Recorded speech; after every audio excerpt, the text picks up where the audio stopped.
What's up guys, in this tutorial we'll be showing you how to use Photon Sol. Head over to photonsol.io and then you can click on Launch App or Get Started. If you click on Get Started, you'll be taken to this page where you can click on Connect Wallet.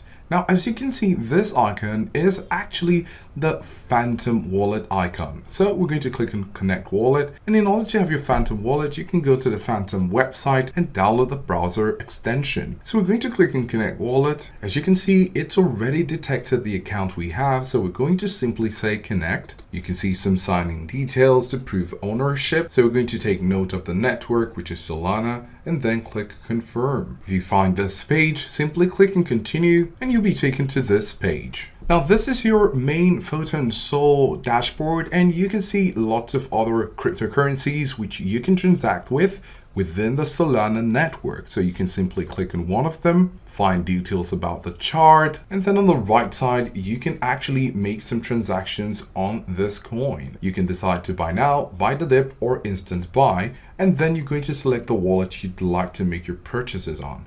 Of course, for now, we don't have any funds in our wallet. So in order to fix that, we can scroll back up. We can click on the drop down right here. We can go to the Solana drop down, click on it for wallet management.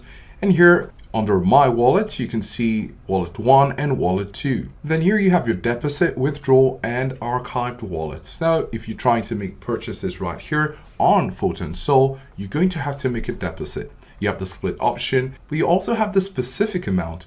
And you can put the amount right here. So say we want to put 15 right here, we can click on deposit. Do take note that you also have the option to deposit with MoonPay, GPay, Apple Pay, and the other options available. So say we're here in the specific amount and we put $15 on wallet 1, we can click on deposit. And yes, we're having a lot of red because we don't have those funds right there. But if you do have your funds on your Phantom wallet, which is where it's going to be taking the funds in order to deposit in your Photon Sol, all this will be green and you'll be able to proceed and continue. So after you've done your deposits, you can go back to the top left corner, click on the Photon Sol icon, select the coin you'd like to transact with, and make your purchase. Of course, again, if you want to actually withdraw, you can come over to the withdraw button in the same page we were at for deposit, and then just simply switch to withdraw. And then you can choose the wallet you'd like to withdraw from, the type, the amount, withdrawal destination, and the priority fee will be noted, and you can go ahead and click on withdraw. So this is how you can trade, deposit, and withdraw on Photon Sol.